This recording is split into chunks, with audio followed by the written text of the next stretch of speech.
యథార్థ హృదయముతో నడుచుకొందును.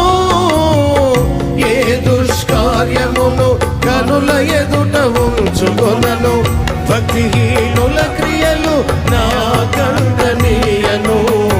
మూర్ఖ చిత్తుల నుండి తొలగిపోదును. భక్తిహీనుల క్రియలు నా కంటనీయను.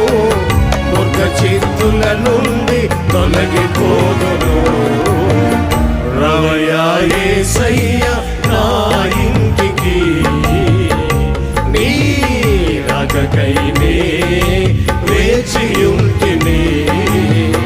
రవయా